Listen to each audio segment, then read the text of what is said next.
These were just taking up space, Amanda said with a sneer, gesturing to the bare shelves in my childhood bedroom, once filled with the precious gifts my mother left behind. I did you a favor. I stared at the empty walls, numb. Really? It's time to stop living in the past.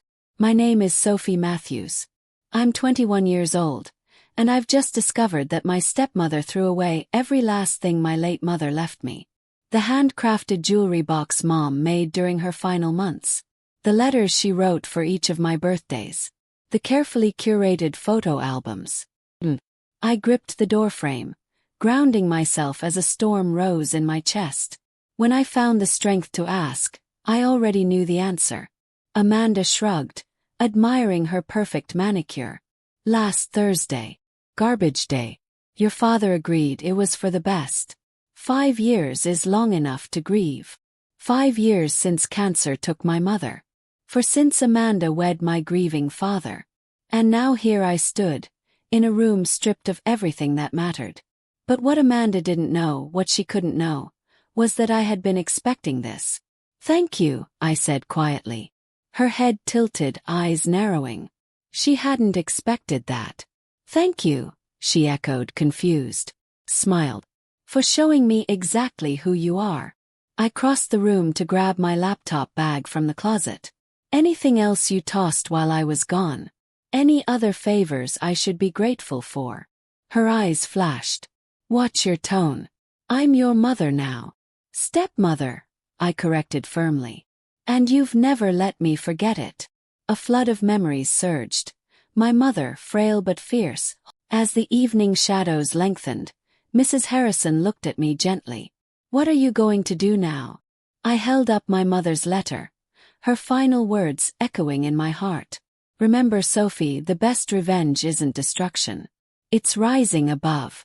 It's creating something beautiful from what others tried to tear down. Show them who you are, my clever girl. Show them what a daughter's love can do.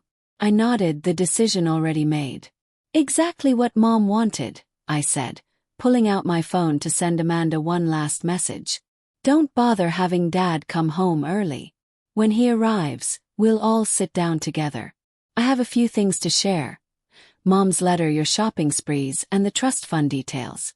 Hope you're ready for an interesting conversation. Amanda's reply came fast. Please, we can work something out. I'll replace all the gifts. But I didn't answer. Instead, I turned to Mrs. Harrison. Would you help me plan a housewarming party? I think the lake house could use some new memories. She smiled and reached for her address book. Your mother would be so proud of you. Surrounded by my mother's preserved gifts and the evidence she had quietly gathered, I felt peace. Amanda had tried to erase my mother's legacy, but in doing so, she had revealed its strength. Mom's greatest gift wasn't what she left for me, but what she built within me. The strength to see clearly, act wisely, and rise. The next few days would be interesting. But for now, in the basement beside Mrs. Harrison, I could almost hear my mother laughing. She had outplayed Amanda from beyond the grave, and the game had only just begun. The day my father came home, I was ready. Mrs. Harrison walked beside me, holding a folder that could change everything. As we approached the house, I spotted Amanda pacing behind the living room window, her polished mask starting to crack. My father opened the door before we could knock. He looked tired, confused. Sophie. Mrs. Harrison. What's going on? Amanda's been calling me all day about some misunderstanding. There's no misunderstanding, I said calmly, stepping inside. We all need to sit down. There's a lot to go over. Amanda stood stiffly in the corner, arms crossed. John, I can explain everything. Sophie's just being dramatic. Dramatic? Mrs. Harrison cut in, setting the folder on the coffee table. Is that what you call destroying a dead woman's gifts to her daughter? My father's face paled. What gifts? What is this?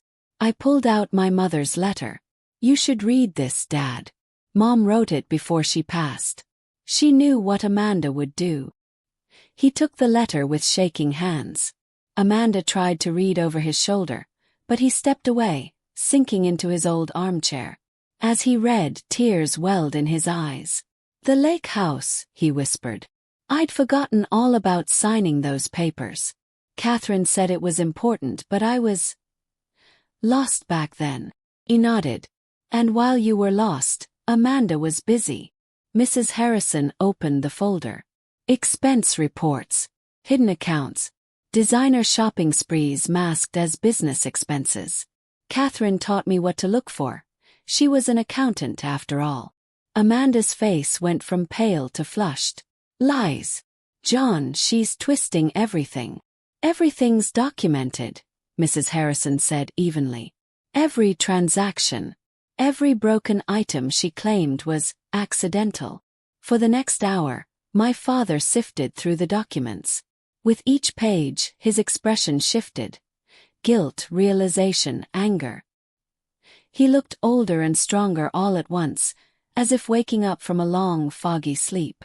"All this time," he murmured, eyes fixed on Amanda, "I thought you were helping us heal. But you were trying to erase her." Amanda tried one last plea. "John, please. I did it for us." Catherine's memory was holding Sophie back. "Stop," my father said sharply. "Just stop. Pack your things. Leave. You can't be serious. I'm your wife." "Not for much longer," he said quietly, holding up the expense reports. "I've seen enough. Get out." Amanda stormed upstairs. My father turned to me, his eyes brimming. "Sophie, I'm so sorry. I've been blind. You paid the price for it." I squeezed his hand. "Mom saw this coming. She protected us, even after she was gone." He nodded, his voice soft. "The lake house. We had good summers there." "We can again," I said. "I'm planning a housewarming party. Want to come?" He smiled, really smiled for the first time in years. "I'd love that." The weeks that followed were a whirlwind. Amanda moved out.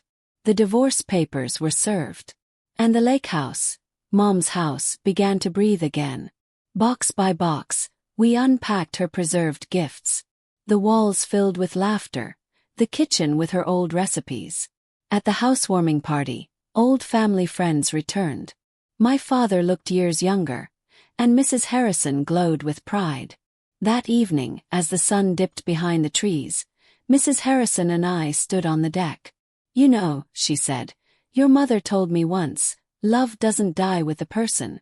It lives on in their plans, their lessons, and the strength they leave behind." I touched the locket at my neck, one of the few things Amanda hadn't managed to destroy. Inside was a photo of Mom, smiling her knowing smile. "She was right," I whispered. "Amanda tried to erase her. Instead, she revealed just how deep her love went." My father joined us, a glass of Mom's favorite wine in hand. He raised it gently. "To Catherine, the smartest woman I ever knew, and the mother who never stopped looking out for her daughter." We toasted. And in that moment I knew.